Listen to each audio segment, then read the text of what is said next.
Hello, everyone, and welcome to the Inspired Podcast. This episode is a really special one for me. Today, I'm welcoming Gina Fedeli on our call today.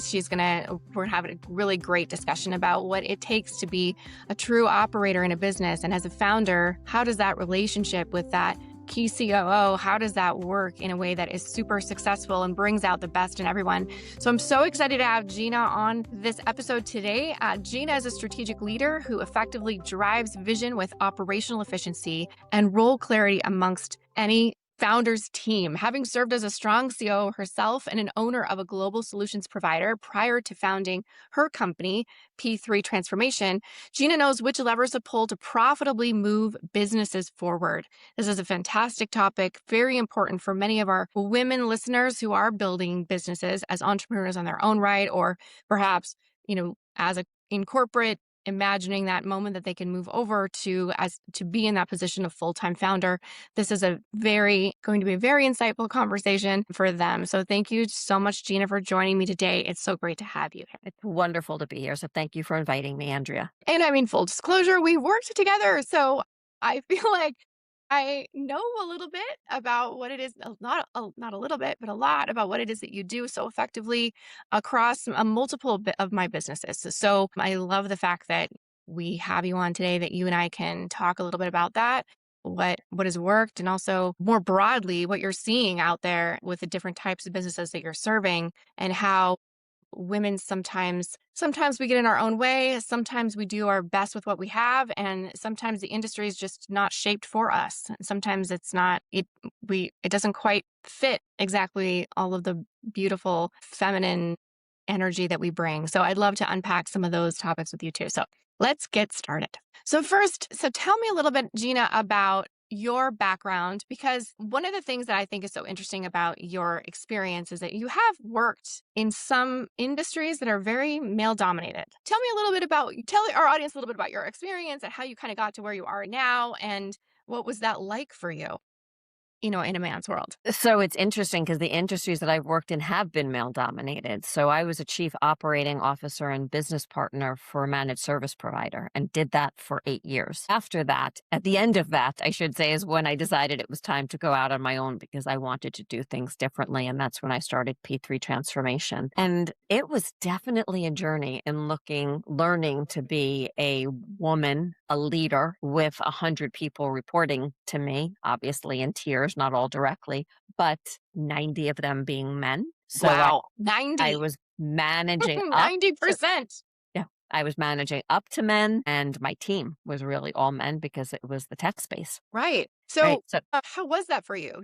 Was there a kind of a bro culture that you needed to kind of fit into? Was it a company, were you lucky enough to have 90% of very, men, stepping into their feminine energy every day? So how did you manage it? That was definitely not the case. I had an amazing coach, much like you're doing for women. And I had an amazing coach that really taught me how to communicate differently and how to shape my words, how to shape my messaging, at times how to shape my body language. She showed me how at times I was being too assertive, and that assertiveness was not being met with action. It was being met with a wall, and how that wasn't getting me the results that I needed. She then showed me how at times I was being too sweet, and that wasn't the way I needed to manage, right? So too assertive, too sweet. Okay. Yes. So we can be too much of all kinds of things, I've learned. Yes. It's hard to find like that. What's that sweet spot? And what's the sweet spot that most of your direct reports are going to respond to? So did you find what that was? So I would say my journey became about learning to read others and meeting them where they are. So my business partner, the way that I needed to communicate with him to get results was very different than the way that I would speak to the people that I was working with or in the team. I really learned to start to adapt to who am I speaking with? How can they hear things? So it was about learning other people's insecurities, what their triggers were, and I still do this today. It's one of the ways that I communicate with all of my clients, really learning to meet them where they are so that they can hear the message, and adapting how I communicate with each person, men and women. Right. Well, and I think that's a good point too, because a lot of times in these conversations, it's tempting to put men and women into these two separate buckets, when in reality, people are complex people. And Yes. what they bring to the workplace every day, who knows what happened on the way to work, who knows what they were dealing with. There's a divorce they're going through, or perhaps, a financial issue that they're trying to manage at home that you don't see. And so, I do think meeting people where they're at is and as a communicator too, I mean, I have so much respect for that. Such a powerful way of communicating so effectively to that individual versus collectively as making certain assumptions.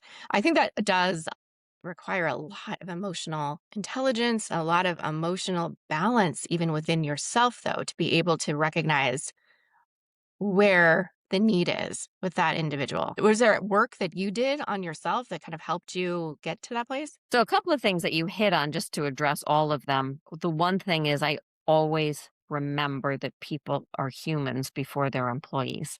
So, Hmm. exactly what you said. They walk in the door, they're not forgetting that they're in a custody case or have an ill parent or a divorce or bill issues. So, they bring that with them. So, a lot of times people speak of, being careful, work and business and keeping things very separate, but you need to know the whole person so that you can communicate to that whole person and remembering that they have their own stuff, right? So, how do you communicate with them? And to your point, that balance piece, it is tough. I realize in myself when I'm getting out of balance, I see it in the way that I might be too commanding, too direct, to all these terms that are used in how I can communicate because I've gotten out of balance. So I really need to try to work on how am I centered Hmm.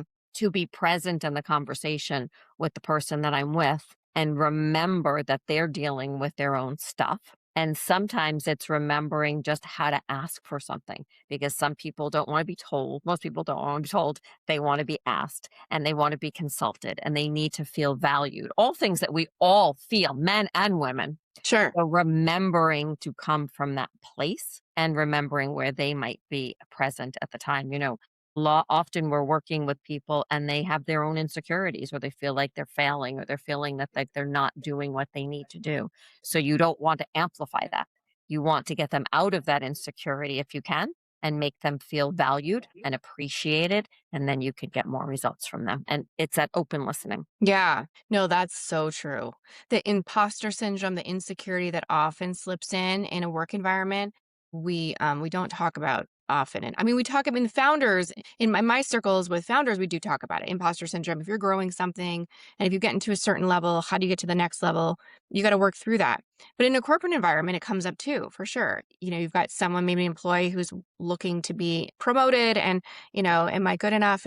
Do they see my value? I mean, there's all kinds of insecurities that can, questions that can play into someone's mind. So I'm just really glad you brought that up. One thing that you know about me as an entrepreneur who's worked with me, I do believe, and I believe that a lot of founders would say this, that it's our responsibility to show up as our best self every day, in every moment, in every decision. And that in and of itself takes some practice to get to. And the way that I've chosen to practice that is through my spiritual path, which I do talk about in this podcast sometimes, but like and really exploring the spiritual side of me, and creating some space for that intuition to come up, for being able to be present to make decisions that are in a really quick way without being reactive or without being going into that stressful fight and flight moment, right? Where I'm like now biting someone's head off, right? Because I don't have any, we don't get to do that.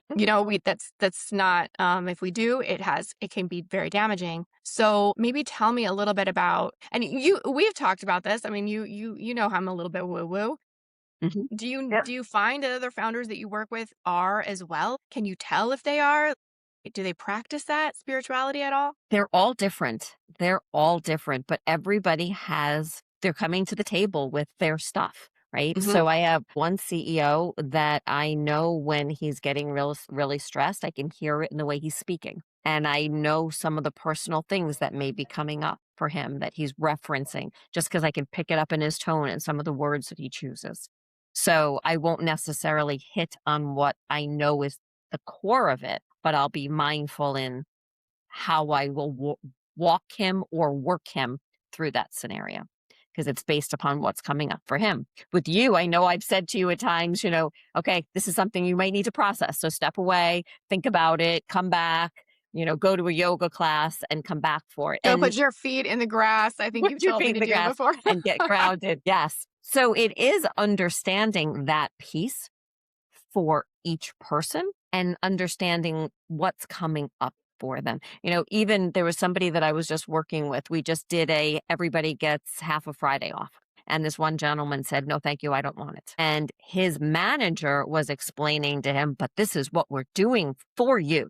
So you need to take it. And I stopped the whole meeting and I said, help me understand what you're feeling right now because you've told me you're overwhelmed. You told me you don't have time in your life. You told me you don't feel appreciated. So now this has been done and you're rejecting it. So why is that? Talk me through that. And then the next day he came back and he said, thank you for extending the offer. I graciously accepted. What do you think that was? Do you think, is that just an example of how we sometimes get in our own way? We just, He wanted to be seen as somebody that was helping the better uh-huh. good, and in his mind, taking time wasn't helping the better good, but Mm. he needed to have a light on the situation to say you are helping the better good when you get more balanced and you stop coming into work as angry and as overwhelmed. So this is a gift. Please take that gift, and then you can show up better the other 4.5 days. Yeah, that's great. I mean, honestly, one of the biggest ahas that I have learned in all of my years of entrepreneurship is when I figured this out. When I figured out this, I feel like it's a hack, honestly. I feel like the meditation work, the creating space for reflection and really to dive into kind of that intuition, what is what are we all really here to do? Because sometimes I can do all the research, I can find all the facts, but at the end of the day, the team's also going to have to trust that if I make a leap of maybe it's a little bit of a leap of faith, but it's a leap Mhm. of faith based on a strong intuition that matters. The intuition Yes. it's real. And so I honestly think that it's a massive hack. I mean, for any founder out there, if you're not leaning into your spiritual life, I think you should. That's just my personal take on it. But I think that I've even encountered CEOs that I've worked for in my career that do that, but don't talk about it because it's seen as Mhm. maybe too woo woo, or I don't know. Maybe people won't get it or understand, or maybe employees will lose respect for their CEO if they know that they're sitting there in the dark, meditating with their Buddha statue, or I don't know. But I mean, do you have any thoughts on that? Have you seen that at all play out? What I would say for you, for me, for other women that I've worked with, we seem comfortable in saying, I'm going to give some intuition here, or I'm going to Yeah. use gut, or I'm not really even sure why I'm saying this, but I know it's right. So I'm going to say it. And we appreciate that about each other. I don't experience that too much. I mean, most of my clients are men, which I think is very interesting, right? Male dominated industry. Most of my clients are men. So I think there's something in there in how I communicate with them. I don't find the instinctual side to be as strong of a muscle when I'm dealing with male CEOs. Men seem to be much more data, and women seem to have put the data and the intuitiveness together, which when I speak to male leaders, that's one of the reasons why they want female leaders on their team Yeah. because they Interesting. know they Yeah. know that they are missing some of that well-roundedness. So I have founder Oh. CEOs that have said to me, I know this isn't politically correct to say, but I'm hiring for XYZ roles. I would prefer women in that role because they balance out what we don't bring to the table. That is interesting. I mean, it's Yeah. encouraging too, in a way. I'm not sure that the fact that that is becoming more seen as a value in the workplace, it certainly, I think, is more in that now than it used to be. That was not necessarily um, a value. Not only that, but women were having a difficult time making their way to leadership positions. It was always the impression sometimes, and I've talked to many women, leaders in corporate who's like, there's only so many spots. The impression, at least, is like there's only so many spots. And once these spots are taken, it's like, and so, that's interesting to hear you say that. I like that trend, and Mhm. hope that it isn't just selective spots, but that more broadly, this is seen as a value in the workforce, not just for women to bring to the workplace, but men can bring it too. I think if they're willing to go there. But yeah. But it's interesting, the CEO that I'm referring to that has said that to me, He's done a tremendous amount of EQ work. He has a Mm. coach. He's taken the time to understand what his limiters are, what's getting in his way. He's taken the time to learn how some of his messaging doesn't land. He's always going faster, go faster, just get there. Why don't you understand? And now he's understanding that's not getting him the results. So my point is, he's leaning in to learning how to communicate differently and adapt what he's saying. So that may have some play in that as well. Yeah, no, that's huge. Have you ever encountered, I mean, talking about this inner work, a lot of times in my experience, the inner work brings up stuff that may or may not be aligned with like the outer work. And I bring this up because you're in such a position, close position to that founder. It's almost like, and maybe this is also something you can speak to and how you balance this, but it's more than a role. Like it's, I don't know how I explain this. You're a It, partner. yes, it's a partner, Hmm. it's a thought partner. But in order to be an effective thought partner, it's important to know what's going on behind the scenes, Yeah. what's going on in front of the scenes, and then and any other added context that would make all of that make sense. And I know that in my experience, the more I did the inner work, the more things on the outside, in some cases, were becoming misaligned. I know that for me, from my experience, that the more of that inner work that I did, there were moments when I was like, okay, we're going to need to make some decisions here with the company, or we're going to have to make some pivots. And, you understanding that, understanding where that's coming from, also the timeline for when this might happen. I mean, you sit in that place of such that important thought partner and well, partner in all things, really, when it comes to building and growing the business. So tell me a little bit about what your experience has been when you've been in situations like that. I can't imagine. So I would say there's two sides to it. Number one, the first shift normally is when they decide to engage with bringing in a fractional COO and having that thought partner. That's the first realization of maybe I can't do this all by myself, or I'm Hmm. too far into the weeds and I want to make a shift. So that's already the first part where they're figuring out there's a shift and a change, right? Hmm. Then you get into this relationship, and sometimes there's conversations, and I've had them, the crucial conversations that come with being in the role. Sometimes it's things like, okay, I understand you, Mr. Miss CEO, are thinking about making a shift. Talk me through how that really aligns with the values we set 6 months ago. 6 months ago, you said you wanted these values, you said you wanted this strategy, and you wanted this outcome. Now we're talking about this. How does that align? Are we completely pivoting? Or what's going on? Because I've had CEOs go, all right, hang on. I just need to take a beat. I'm starting to lose myself. So hang on a second. Or I've had CEOs say, or founders say, you know what? We do need to shift. I've seen a market condition. Something's going on. So yes, we did say this 6 months ago. I need to reevaluate. My point being, it is having that crucial conversation because sometimes it's a gut check. Hey, you've got a lot going on in your personal life. Is this really what your intention is? Do you really want to make this shift? Or do we need to take a beat and revisit it again in a few days and see what that outcome would be? So it can go both ways. Yeah, and I'm smiling because you and I have had many of these conversations.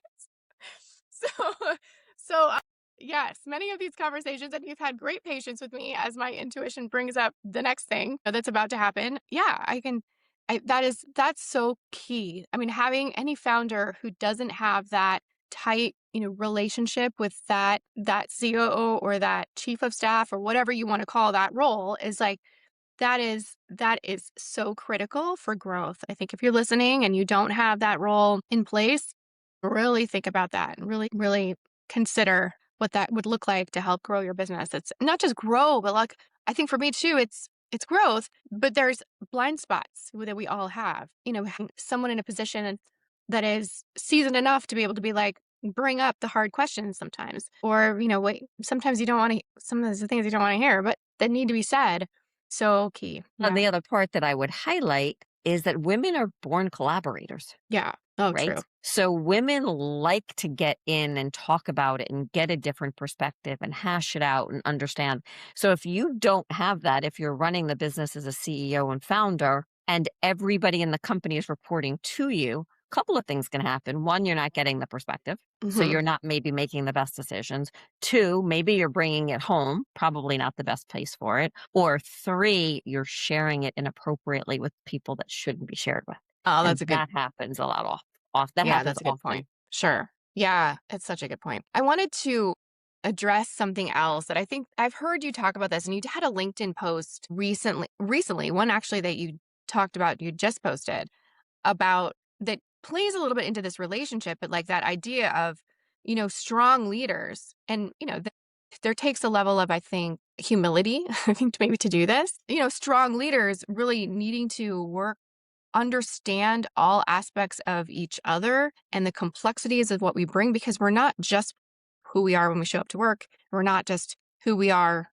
We're not a separate person when we go home. And then, so share with me a little bit about what your thoughts are there, because I know that you've recently posted some things on LinkedIn that really, reflect kind of the thinking there. I think it's remembering exactly what you just said. Understanding the whole person, understanding what their drivers are, what their experiences are, what they may be going through at the moment, because all of those are factors, whether it's personal or professional, they're all factors that lead to how somebody is reacting and maybe the decisions that somebody's making. So I like to make sure that working with a CEO or working with anybody, understanding what's going on for them, what's coming up for them, what's happening in their life personally, as well as understanding where they've come from. Because all of those factors give us a broader understanding to their perspectives, to their interests, to where they're trying to get to.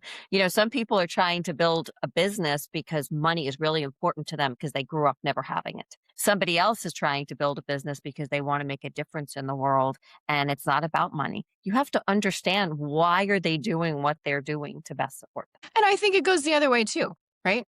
I think Mhm. that the opposite is true, that the founder understanding the highest value that the COO wants to bring to the organization and where their strengths lie is such a great opportunity to let them lead in that way without having to get in the way of that. That's with everybody.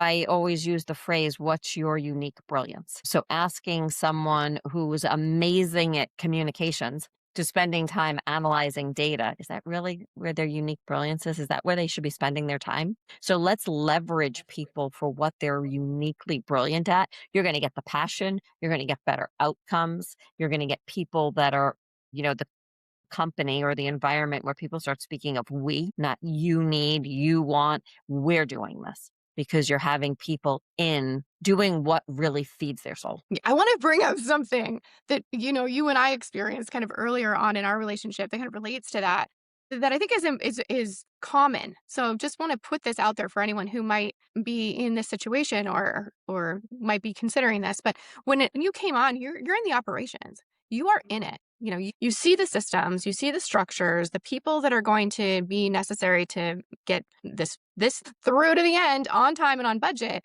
And I am seeing the vision, right? Those are two kind of very different animals. So, we did one of the things our organization does is a COBE-A assessment, and there are all kinds of assessments out there. COBE-A is just one of them, but COBE-A happens to measure a few different things, and one of them is your quick start. So, how quickly do you have an idea and you just want to get it out there? Which, for me, and pretty much just any other founder out there, entrepreneur, your quick start, I'm going to guess, is probably pretty high. It probably almost doesn't Yeah. matter what industry you're in. It's likely that you have a pretty high quick start. So, and I do, and you don't, because Yeah.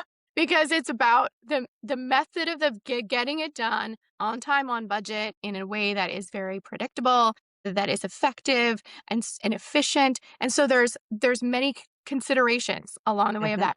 So it is common, right, that these two roles they are different and require sometimes different decision making styles, which can be like require a conversation sometimes. Well, sometimes I'm like, "Ah, we gotta move, everybody's gotta move so fast." Like, okay, but the train doesn't move that fast, and so we need to somehow figure out how to adjust each other's expectations so that we can kind of meet in the middle on that. Do you have anything more you want to add to that So I remember us having that conversation. You were Yeah. saying, hey, I'm getting a little frustrated. You're not moving as fast. And my response to you was, my job is to protect you and to make Right. sure that I've thought through everything. So we had a conversation and I said, okay, I will tell you where we have the risks. You'll tell me what you're willing to take on and we can move faster. So what I've learned, I'm in a situation right now with a CEO and we need to bring on a new managed service provider. They have budget constraints. So I could get them the top managed service provider that they need for all their tech needs, but it's outside their budget. Or I could get them somebody with inside their budget, but I don't think that they're perfect for what they need. and we have to make a choice. So that's where I was. I was like, hey, this is where we are budget. Let's pick this person. Let's keep them for a year and let's shift. Not the best plan, but it's adaptable. Let's adapt and move. So to your point, what I learned is I outline the risks, let the CEO let me know what they're willing to take on, and that can modify how quickly we can move. Yeah. No, it's great. And then that's as long as there's clear communication on both sides of like, I'm going to communicate the risk to you. I'm not responsible. You're responsible for making the decision. And then the CEO has that ability to like move quickly, make the decision. And then we're off to the races. Whatever the outcome is of that is on them, you know?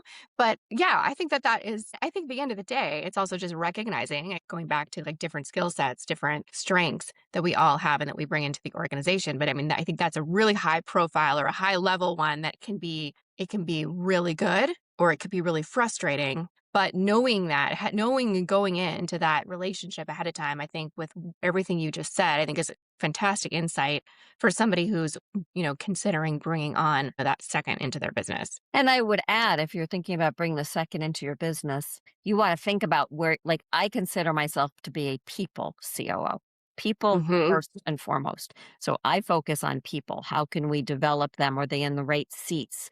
Are they getting the recognition that they need? Do they have clarity? There are other COOs that you're going to get that could be all focused on the bottom line and they're not concerned about the people. They're just worried about the numbers. So if a business founder or owner is thinking about that, they have to think about where their values are aligned and make sure that the person that they're selecting has those same values. We're back to values alignment again. Yes. I mean, it's Yeah. huge. It's really everything, honestly. Yeah. Sets the tone for the culture, sets the tone for the types of people that you bring in the organization, and then not to mention how you operate it. Yeah, it's huge. I want to pivot and ask you a question if you could think back to like the younger Gina. Okay. Okay. So you've learned so many things along the way. I mean, we've even talked about it here in this conversation. There's like three different learnings that you've brought up, and big ones, over the course of your career. How does meaningful leadership look to you now compared to when you started in your career? How's that definition changed? Meaningful leadership for me is making a difference in people's lives. I just recently had someone that worked with me years and years ago who just started developing an organizational framework that he's building. And he wrote the tribute to me. And what he wrote in the tribute was that early in his career, someone took the time to look at all of him and understand where he was coming from, what his challenges may have been, why he was where he was, and mentored him to become the leader and the man that he is today. So to me, I don't want my tombstone to read that I worked a lot or I made a lot of money. I want Hmm. to make a difference in people's lives. And that's mentoring, helping people grow, see something differently. And often it's really crucial conversations, and you have to have a tough level for that to be able to deliver messages to people that they don't want to hear, but they need to hear. Absolutely. I mean, arguably, that might be the most difficult aspect of leadership. What do you personally hope to be known for after doing this work you're so dedicated to? And you do it so beautifully and very, very well. Your ability to really focus in on people first is obvious. I mean, you got to meeting people where they're at, all of the experience that you've had along the way with different types of leaders, different types of employees. You've seen a lot, so it makes sense that's where you come from. And is there something else that you feel you personally want to be known for in your industry, even beyond that, and your legacy? For me, it always comes back to the people, Yeah. helping CEOs and having one say, I grew my business from here to here because of, and how did we support them? But more so, it's someone that took the time to have that difficult conversation, remove the obstacle that might have been getting in their way, or giving them a different way of looking at something so that they could get around a situation that was getting in their way. To me, it's really making a difference with the people. The result is the business. The Yeah. result is better profitability and growing the business for certain. But you get stuck if you don't pay attention to who you are as the whole Hmm. self. So Absolutely. that's really where I get my value. And that's the work that I want to do, is making the difference in the business leaders. It results in a stronger business, but it starts with them. I love that. I love that. So, a few last questions that we ask all our guests. If you could go back and give your younger self one piece of business advice that she wasn't ready to hear yet, what would it be? One piece of business advice. Or really could be any advice, to be honest, because we've talked a lot about how we don't really compartmentalize our business and our identity and our interpersonal communication. I'm going to give you the raw response that comes up. Don't let people tell you you're too much. If Yes, they tell you you're too much, then that is about them, not about you. totally. Like, I saw a meme the other day. I'm like, you don't want too much? Well, then go get less. Like, it's not my problem. I would say I that am would be too the much. biggest advice, just not trying to shrink because people tell you you're too much. Just realize that maybe you're not in the room with the right people. Yeah, I love that. That's so good. If your business and life or life had a theme song, what would it be? Unstoppable? I knew you were going to say that. I knew you were going to say that. It was right on my brain. Oh my gosh. I knew it. Yep, that tracks. But Okay, and last, what's the one thing that you'd love for women to feel by the time they turn this episode off and go on with their day? Is there something you would leave them with, a feeling? leaving them with a feeling. I would say to be your authentic self. Be mindful that words matter. Mm-hmm. Don't be attacking in how you speak, but be clear in how you speak. And then you don't need to be apologetic about that. I love that. Yeah, standing in your own truth Yep. and just being clear about that. We can't apologize for our own truth. And just to be mindful, I know myself, when I get stressed, I can get flipped and not necessarily as nice in how I communicate. So that's the piece I need to work on. But the message of what I'm trying to say is not the issue. Sometimes it's the tone I take. And that's a piece that I still have to work on. Mm-hmm. As we all do, for sure. Well, thank you so much, Gina, for joining. It was so great to chat with you. And it's always fun. It's always fun to chat with you. And now we get to do it with listeners and other people getting to weigh in on your experience. So I love that so much. And yeah, thank you for coming. Thank you for having me. I appreciate it. It was wonderful. Take care, Andrea. Thanks for joining me on today's episode. If you'd like to explore what your life could look like when your business and life are aligned with what you're really meant to do, get a business audit. I'll personally review your business, look at your social accounts, and give you some precise direction on what's working and how to create even more impact and income. Simply go to AndreaDelaCerda.com, navigate to work with me, and select the business audit. Again, that's AndreaDelaCerda.com. Work with me and then select the business audit. And if you enjoyed this episode, please be sure to like and subscribe. That way more content like this can be shared with you as soon as new episodes drop. Thanks so much for joining again. See you soon. Take care.